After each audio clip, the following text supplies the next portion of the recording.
What happens when the very foundation of your dreams is shaken, and the people you love become strangers? As I sat in that dimly lit room surrounded by family, my heart raced with confusion and disbelief.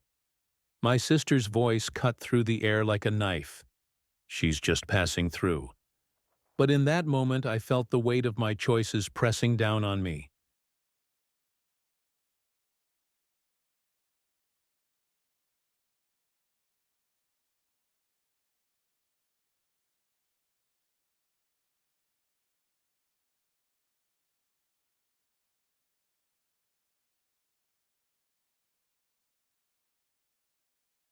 Last year, with trembling hands and a hopeful heart, I signed my name on the deed to our family home, convinced that I could turn our lives around. Now those words echoed in my mind, unraveling the fragile tapestry of my aspirations. I'm Jess, a 32-year-old woman with dreams as vast as the open sky but vulnerabilities that tether me to the ground. My childhood in a small town in the Midwest, filled with laughter and warmth, has morphed into a bittersweet memory.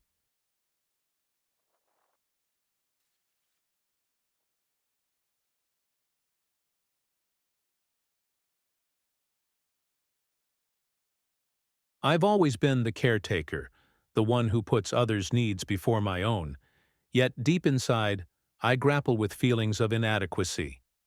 My dreams of transforming our family home into a vibrant community center have become both my beacon of hope and my heaviest burden. The pressure to succeed looms like a storm cloud, casting doubt on my every step.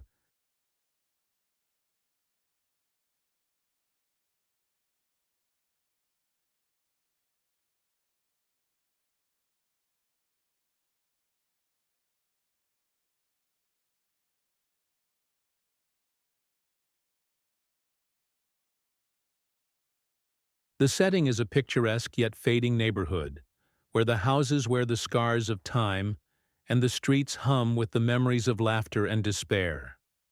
Vines creep up the weathered facades, and the scent of blooming wildflowers mingles with the scent of impending rain. As I navigate this landscape, I feel the weight of history pressing against my shoulders, reminding me of the dreams that once danced in the sunlight but now languish in the shadows.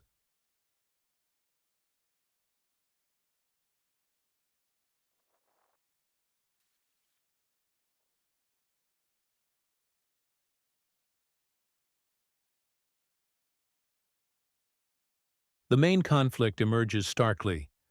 My sister's dismissal of my efforts threatens to shatter my resolve. Her words penetrate deeper than I care to admit, igniting my fears about failure and the potential loss of our family legacy. In this moment, the stakes are high. My emotional landscape is a battleground, where love and resentment collide.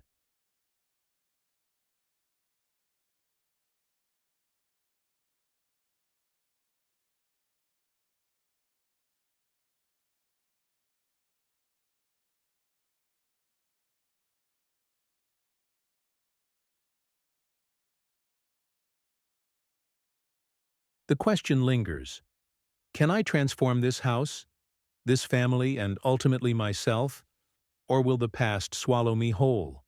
As I confront the challenge ahead, I realize that my journey is not just about rebuilding a home, it's about reclaiming my identity in a world that seems intent on defining me through the eyes of others. As I sat there, my sister's words echoed painfully in my mind, but they were just the beginning of my troubles.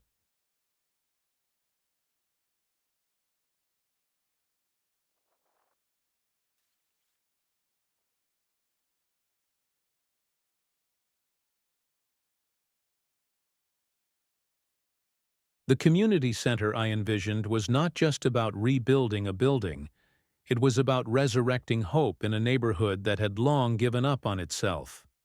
I had poured my savings into renovations, believing that I could create a space where laughter and creativity could flourish. But the reality was far more daunting. The first major setback came from the city's zoning board, which rejected my application for permits, citing concerns over noise and traffic.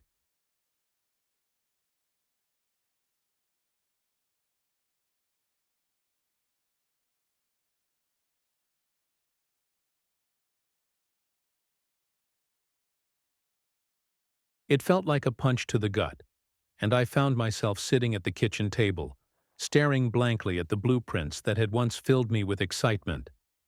How could I convince a community that had lost faith in itself to believe in my dream? My heart was heavy with the weight of failure, and I could feel the walls of doubt closing in around me. Then there was Marco, my childhood friend who had promised to help me with the renovations.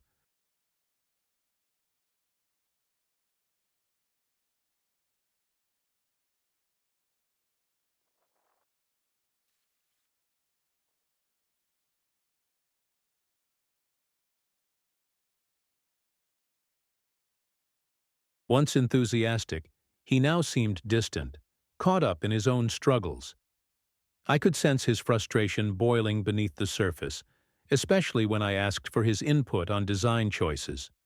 "You're trying to turn this into something it's not, Jess," he said one evening as we stood among the dusty remnants of the old house.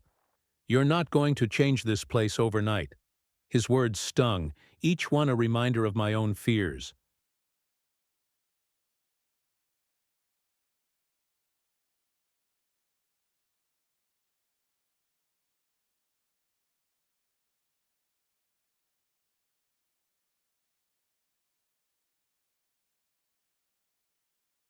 I was beginning to wonder if I was foolish to think I could make a difference.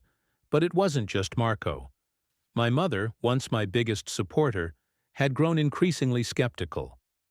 "Jess, maybe you should just sell the place and move on," she suggested one afternoon, her voice laced with concern. The hurt in her eyes mirrored my own insecurities, and I felt the familiar tug of disappointment.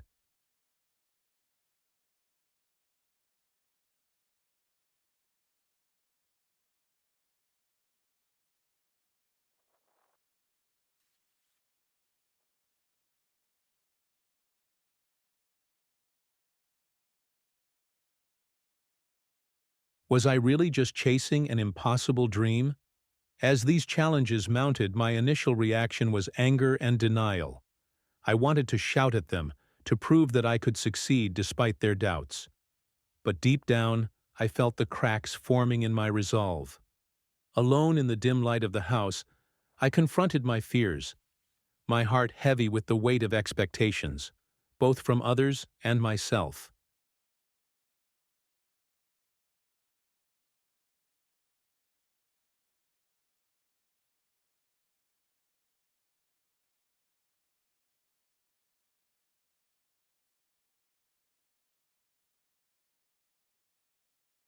I realized that I had to dig deeper, to understand that the journey was not just about transforming the house, but also about reclaiming my place within this fractured family and community. It was a hard lesson, one I resisted at first, but as the dust settled around me, I began to recognize that failure was not the end. It was a stepping stone.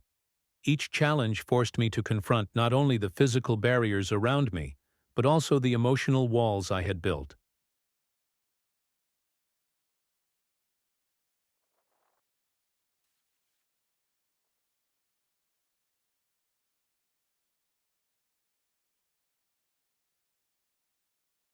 In those moments of vulnerability, I started to see that perhaps, just perhaps, I could learn from the setbacks rather than allow them to define me. In this struggle, I began to understand the power of solidarity. Small acts of kindness from my neighbors, a shared meal, a helping hand, reminded me that I was not alone. It was a slow awakening, one that would challenge my beliefs and push me toward a deeper understanding of resilience and community.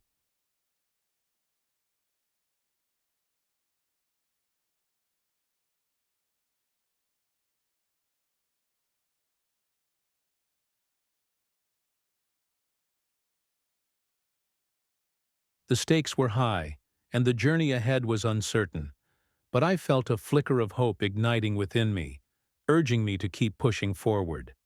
As the days turned into weeks, The weight of my ambitions bore down on me like a leaden shroud.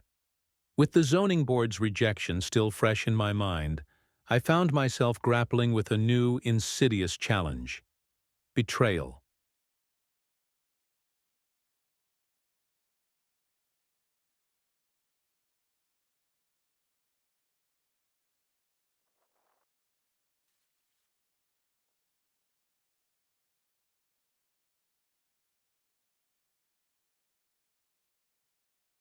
Marco, once my staunch ally, had been increasingly absent, and I soon discovered that he had been working behind my back, applying for a grant that I had intended to pursue on my own.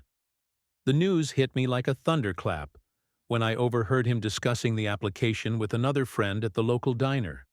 The betrayal cut deeper than I anticipated, feeding into my spiraling insecurities and making me question not only my project, but also my relationships. The emotional toll was palpable.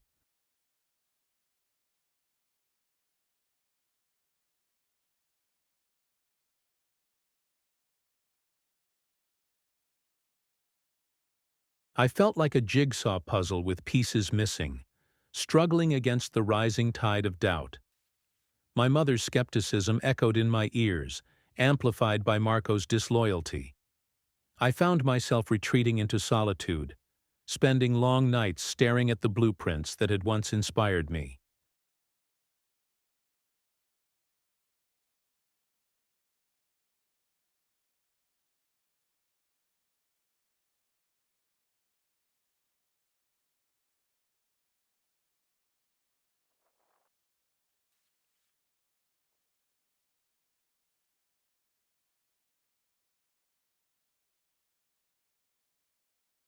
I questioned my worthiness.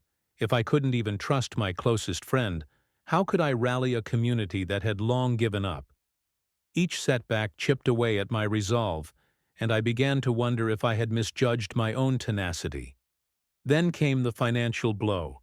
An unexpected repair bill for the building's plumbing drained my dwindling savings, forcing me to reconsider my budget and timeline. I felt like I was standing on the edge of a precipice, the ground shifting beneath my feet.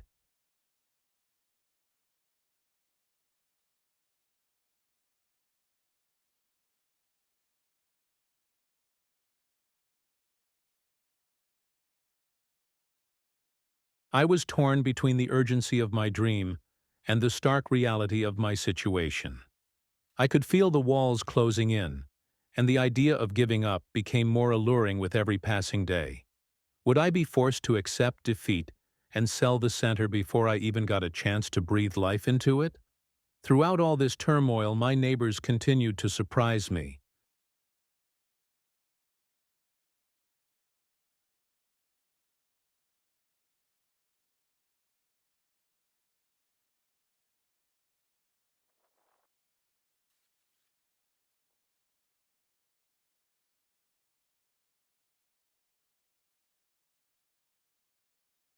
One evening, as I sat on the steps of the dilapidated building, an elderly woman from across the street approached me with a plate of homemade cookies.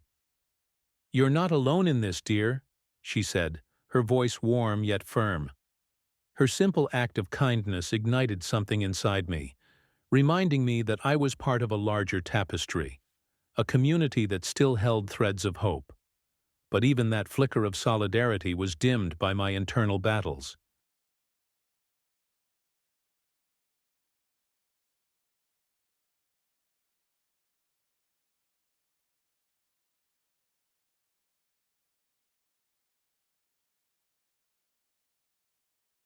I felt a sense of shame for needing help when I had envisioned myself as the savior. As the pressure mounted, I realized I was at a crossroads. I could either succumb to the weight of my failures or take a leap of faith, fueled by the support that was beginning to gather around me. I had to confront not just the obstacles in my way, but also the emotional barricades I had built around my heart. I had to transform this mess into a lesson, an opportunity for growth.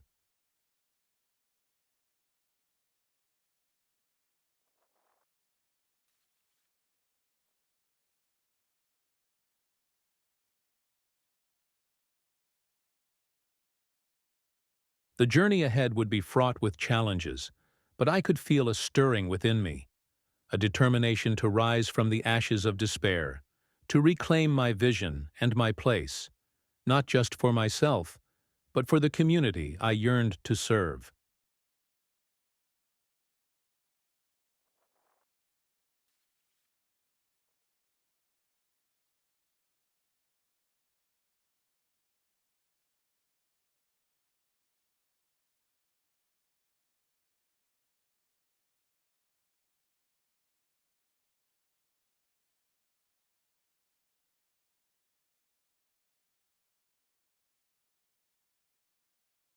This was my moment to decide. Would I continue to let fear dictate my path, or would I embrace this chaos as the catalyst for my transformation? Just as I was beginning to accept the crushing weight of my setbacks, fate intervened in a way I never could have anticipated. It was a typical Tuesday, gray clouds hanging low in the sky, when I received an unexpected visit from Mrs. Lopez, the elderly woman who had brought me cookies.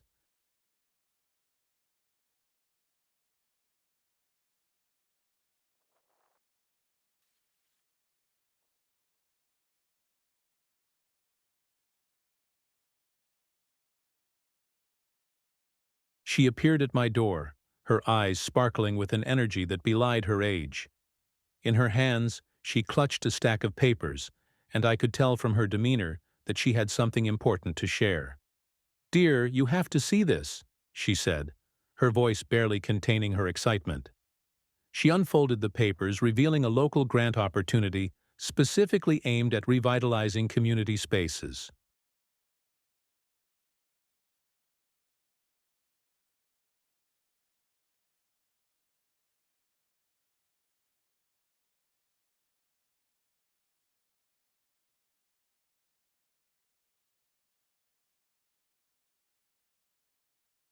My heart raced as she explained that the deadline was approaching fast and that this grant was not only financially substantial, but also had community involvement as a key criterion. It was as if the universe had conspired to hand me a lifeline. In that moment, a surge of hope washed over me, bringing with it a clarity I hadn't felt in weeks. I was no longer just a passive victim of my circumstances. The potential for a new path had emerged, illuminated by the light of possibility.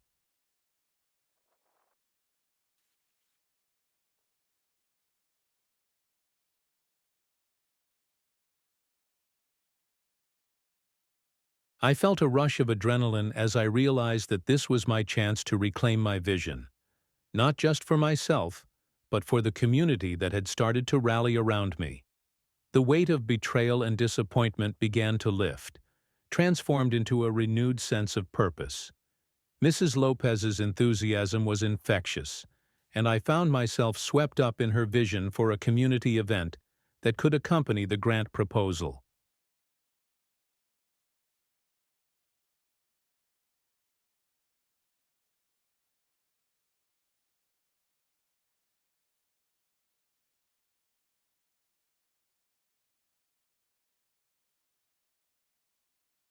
"We need to show them that this building is more than just bricks and mortar," she said with a fervor that ignited something within me. Suddenly, the idea of a neighborhood festival, one that could showcase local art, music, and food, began to take shape in my mind. It was more than just a funding application. It was a chance to unite the community and breathe life into a shared dream. But with this new opportunity came a wave of anxiety.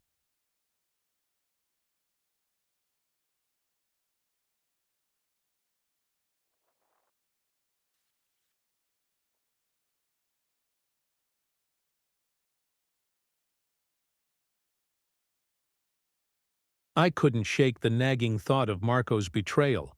How could I trust anyone in this endeavor? But then I remembered the faces of my neighbors who had shown me kindness, the way they had rallied around me even amidst my doubts. If I could channel that energy into this project, perhaps I could turn this situation into a catalyst for change rather than a source of fear. As the days passed, I found myself immersed in the preparations. the thrill of possibility eclipsing the shadows of doubt.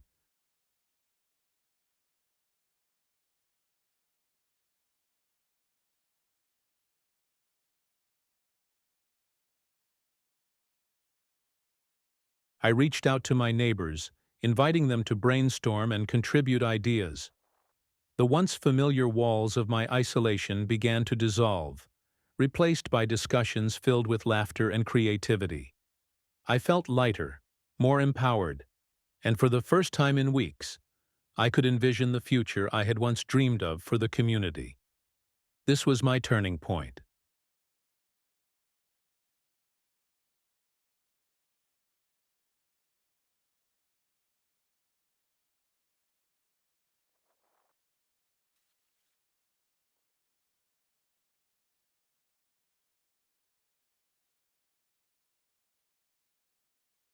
The grant application was no longer just about securing funds. It had transformed into a rallying cry for revitalization, a way to forge connections among people who had long felt disconnected. It was a chance to redefine not just the building, but also the relationships that had begun to fray. As I stood in the center of the space, surrounded by neighbors filled with hope and determination, I felt a fire ignite within me.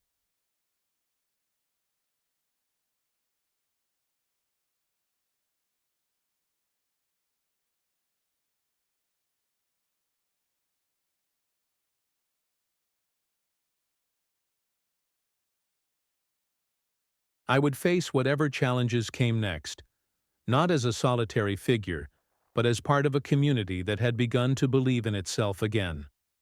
This newfound momentum set the stage for the climax that awaited us. I could feel the excitement bubbling up, but I also sensed the storm on the horizon.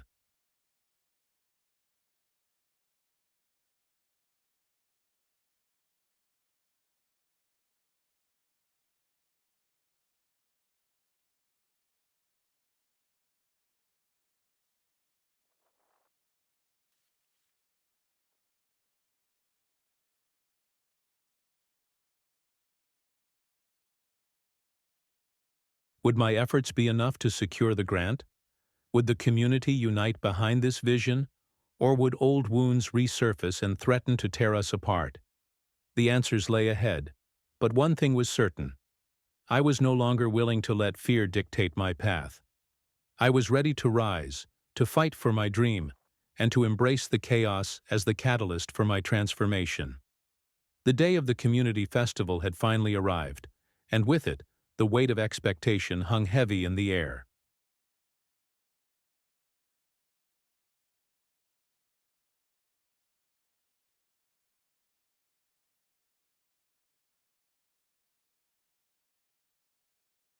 As I stood at the entrance of the revitalized building, transformed by the colorful banners and the scent of fried dough and barbecue, I felt a mix of pride and anxiety. The festival was not just a celebration. It was the culmination of every ounce of effort and heart poured into our grant application, and it was my opportunity to face Marco.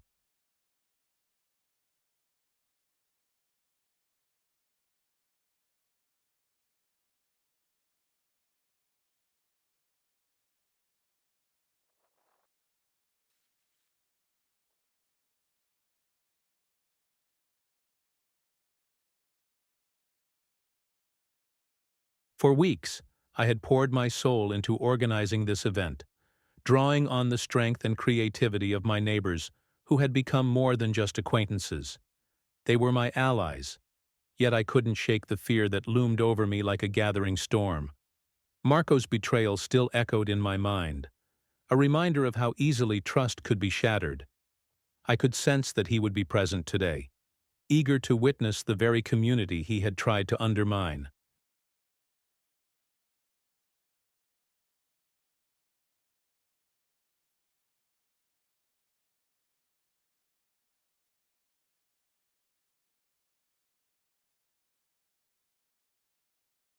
As the festivities began, I felt a surge of energy course through me.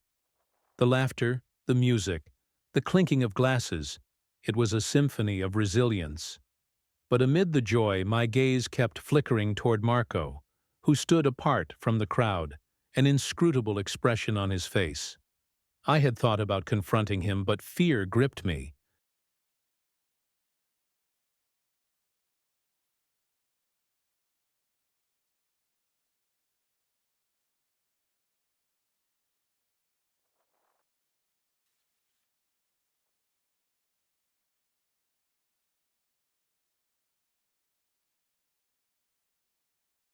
What if he dismissed everything I had built, everything I had fought for?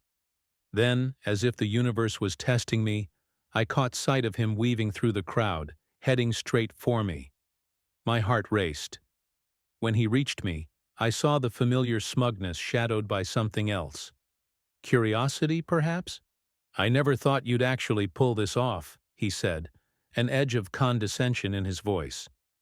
"Neither did you," I shot back, the words escaping before I could think.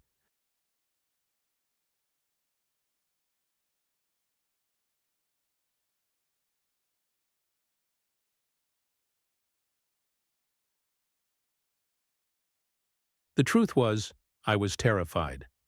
I had poured everything into this festival, and he was a reminder of my past failures. But I wouldn't let him take this moment from me.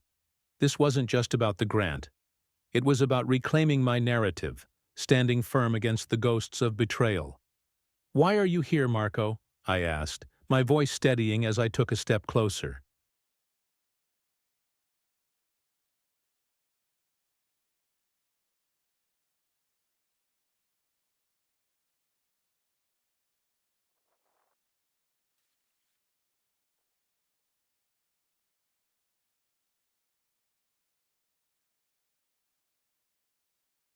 "To gloat? To remind me of how you tried to sabotage me?" He looked taken aback, but I pressed on, fueled by the support of my neighbors who were watching. "You underestimated our community. You thought you could break me, but look around. We're stronger together, and I'm not the only one who believes that anymore." His expression shifted, and for a fleeting moment I saw doubt flicker in his eyes. "You're right," he admitted, though the words felt laced with bitterness. "But this isn't over."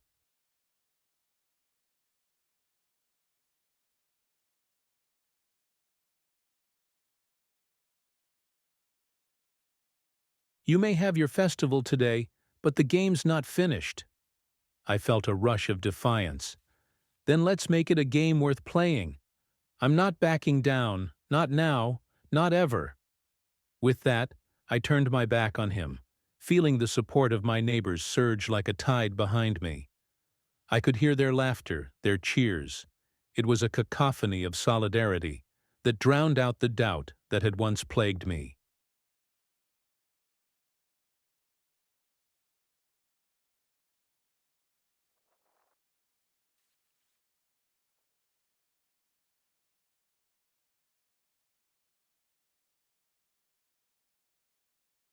The festival became a roaring success, filled with art displays, food stalls, and live performances. As the sun began to set, painting the sky in brilliant hues of orange and pink, I stood on the makeshift stage, addressing the crowd. "Today isn't just about us celebrating. It's about our future together. We've reclaimed our space, and we will continue to grow, to thrive, and to support one another." The applause was thunderous, and in that moment, I felt the chains of betrayal shatter.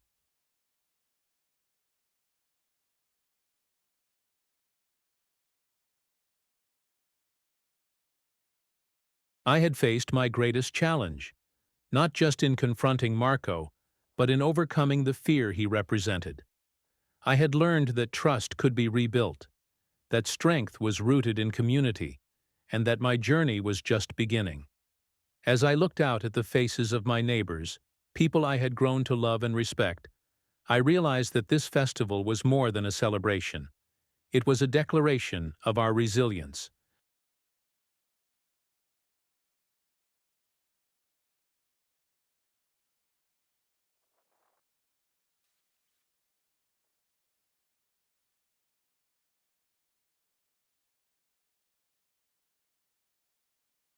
We had transformed a moment of chaos into a catalyst for change, and I was no longer just a figure standing alone, but a part of something far greater than myself. As the applause faded and the festival drew to a close, a wave of relief washed over me. I had faced Marco, stood my ground, and articulated what our community meant to me. The impact of my actions rippled outward, igniting a renewed sense of purpose among my neighbors.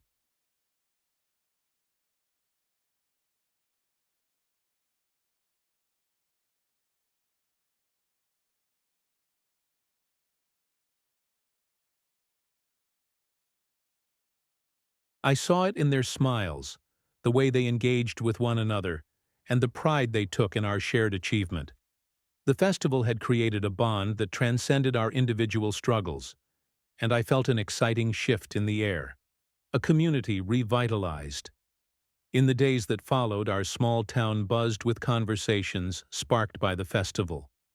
The local businesses reported increased foot traffic, and new collaborations began to blossom.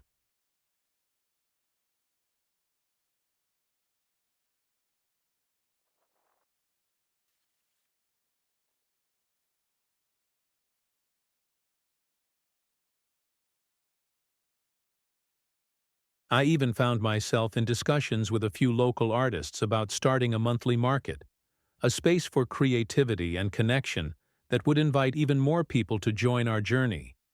I realized that we had not just reclaimed our space, we had created a new narrative for ourselves, one rooted in solidarity and mutual support. Reflecting on my journey, I recognized the lessons I had learned.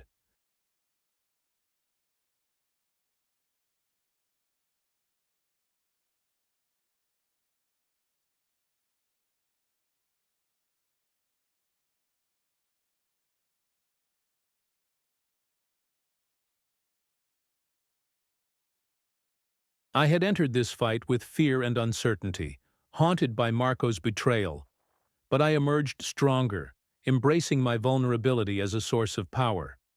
I had discovered that failure was not the end, but a stepping stone toward growth. The sacrifices I made, my time, my energy, and my emotional investment, were worth it. I had forged friendships that would last beyond this moment, allies who had believed in me even when I doubted myself.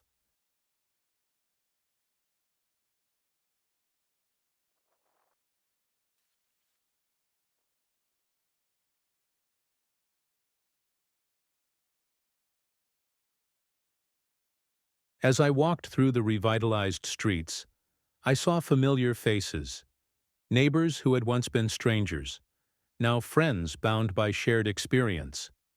I thought of Marco, standing on the outskirts of our celebration, and how his presence had pushed me to rise above my fears.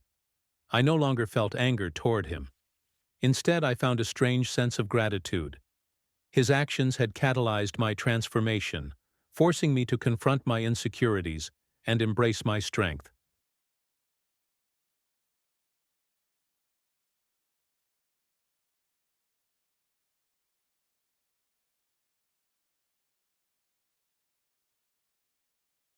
Yet, as I looked toward the future, a sense of uncertainty lingered.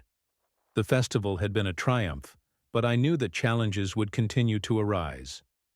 Marco's warning echoed in my mind. This wasn't over. I felt a mix of excitement and apprehension about what lay ahead. What new obstacles would we face? Would our newfound unity withstand the tests of time? I had learned to welcome the unknown, to see it as an opportunity for growth.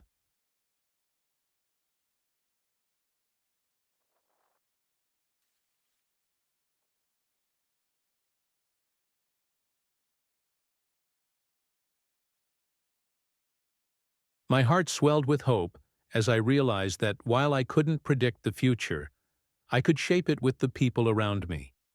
Together, we could navigate whatever came next, united in our resilience.